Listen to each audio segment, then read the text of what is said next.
नमस्कार, मैं शुभकरण, सहायक आचार्य EFM।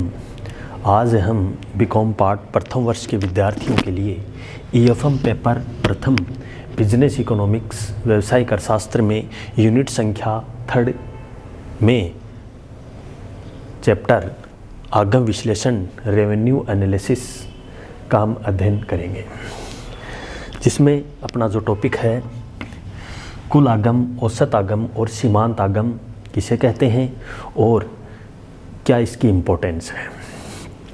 तो जैसा कि हम जानते हैं, आगम का मतलब यहाँ रेवेन्यू का मतलब किसी वस्तु को बेचने से उससे होने वाला मतलब धनराशि जो प्राप्त होती है उसे हम आगम कहते हैं। जैसा कि हम मान लें कि प्रत्येक फर्म का एक महत्वपूर्ण उद्देश्य अपने व्यवसाय को अधिकतम लाभ प्राप्त करना होता है, जिसमें फर्म की कुल आगम तथा कुल लागत में अंतर होता है। यदि लागत दी गई हो तो लाभ व बिक्री आगम पर निर्भर करता है। आगम विश्लेषण का हम अध्ययन करेंगे, जिसमें महत्वपूर्ण जो कंटेंट हैं, सर्वप्रथम हम बात करें तो आगमों को 3 भागों में बांटा गया है। आगम विश्लेषण को 3 भागों में, आगम के रेवेन्यू के प्रकार।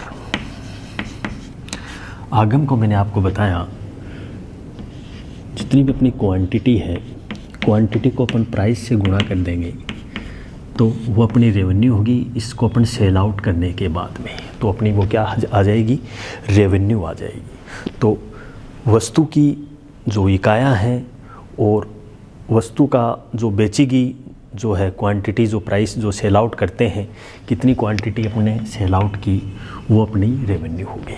जैसा कि मार्केट में हम कोई वस्तु को क्रय करते हैं तो वस्तु को क्रय करते हैं तो उसकी क्वांटिटी और प्राइस को हम गुणा कर देते हैं तो उससे अपने से रेवेन्यू प्राप्त हो जाएंगे। तो आगम टाइप ऑफ रेवेन्यू 3 टाइप्स के होते हैं।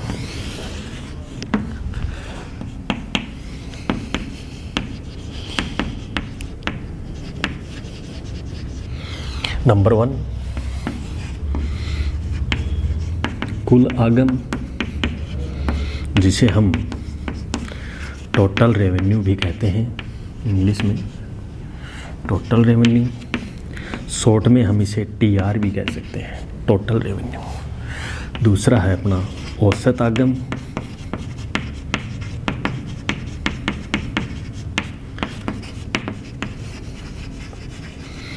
Average revenue.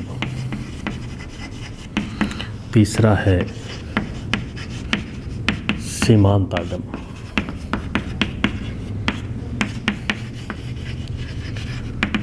मार्जिनल रेवेन्यू, इसे हम MR भी कह सकते हैं, इसे हम AR भी कह सकते हैं, इसे हम प्राइस भी कह सकते हैं, मूल्य। तो इस प्रकार से आगमों को 3 भागों में बांटा गया है, जिसमें कुल आगम, औसत आगम और सीमांत आगम। कुल आगम किसे कहते हैं? जब एक फर्म अपने उत्पादन की निश्चित मात्रा बेच के जो धनराशि प्राप्त करती है उसे हम कुल आगम कहते हैं। जैसे इसको हम बात करें तो TR बराबर कुल आगम बराबर वस्तु की बेचीगी इकाइयाँ इंटू वस्तु का मूल्य। तो TR बराबर क्वांटिटी इंटू प्राइस।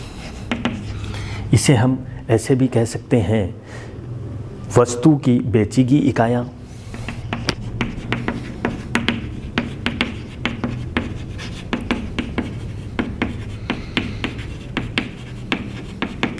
इंटू मूल्य, वस्तु का मूल्य।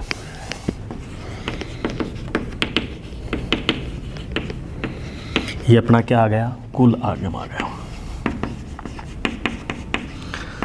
TR जितनी अपन क्वांटिटी होती है उसे अपन प्राइस से गुणा कर देते हैं, उसको सेल आउट करते हैं तो अपने पास कुल आगम प्राप्त होता है।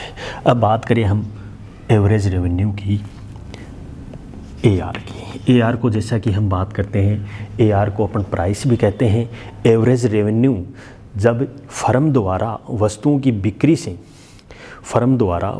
बिक्री से प्राप्त कुल आगम को वस्तु की इकाइयों से भाग देने पर हमारे पास एवरेज रेवेन्यू प्राप्त होता है। इसका सूत्र है औसत आगम बराबर कुल आगम बटे वस्तु की बेची गई इकाइयाँ।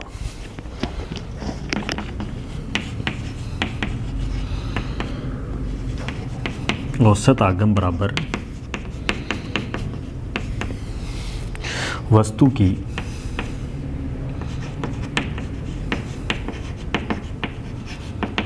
बेची गई इकाइयाँ कुल आगम बटे क्वांटिटी, जिसमें कुल आगम में वस्तु की बेची गई इकाई का क्या दे देंगे अपन, भाग दे देंगे, तो वो अपने पास क्या आ जाएगा, औसत आगम प्राप्त हो जाएगा। इसे हम प्राइस भी कहते हैं, मूल्य भी कहते हैं।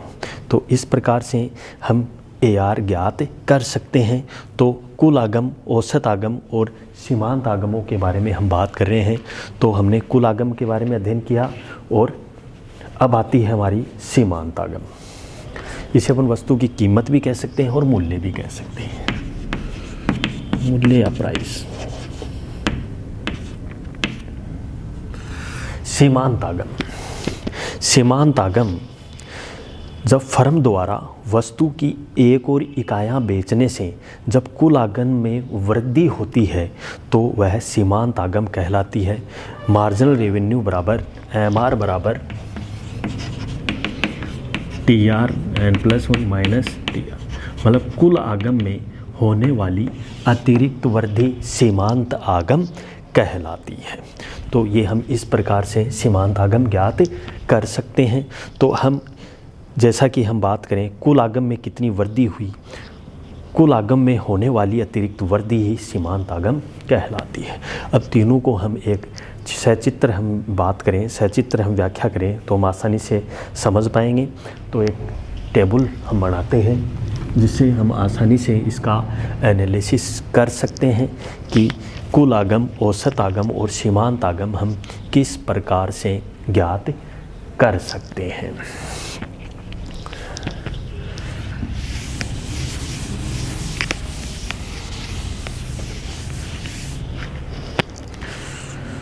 कुल आगम, औसत आगम और सीमांत आगम।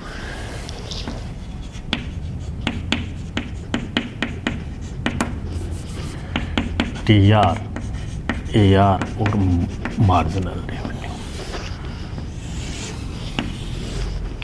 यहाँ पर अपने पास वस्तु की क्वांटिटी या क्रम या वस्तु की उत्पादन की मात्रा ले लेंगे।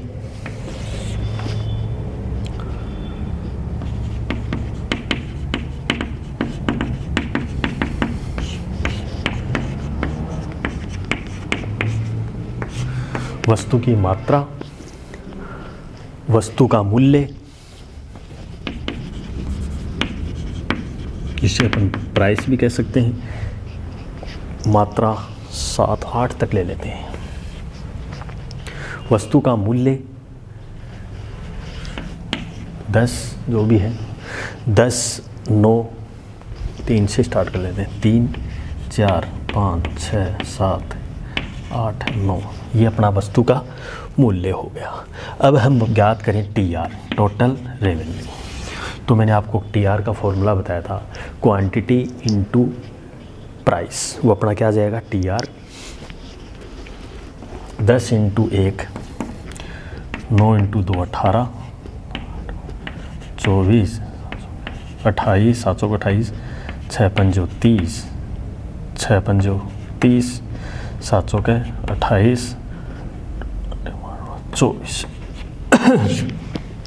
ये अपनी TR आ गई।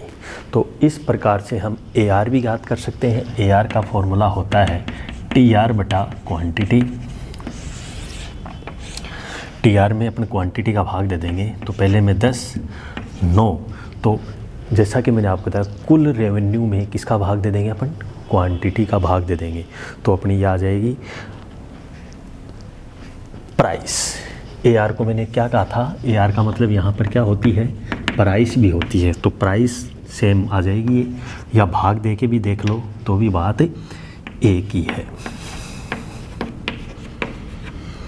अब आ जाइए अपनी मार्जिनल रेवेन्यू एमआर। एमआर किस प्रकार से ज्ञात करते हैं? कुल आगम में होने वाली अतिरिक्त वृद्धि मार्जिनल रेवेन्यू कहलाती है। तो कुल आगम में कितनी वृद्धि हुई? यहाँ पर तो कोई परिवर्तन नहीं हुआ मार्जिनल रेवेन्यू में। सर्वप्रथम 10, 8, 18 के बाद में 24, तो मतलब कुल वृद्धि कितनी हुई? 6। फिर कितनी हुई?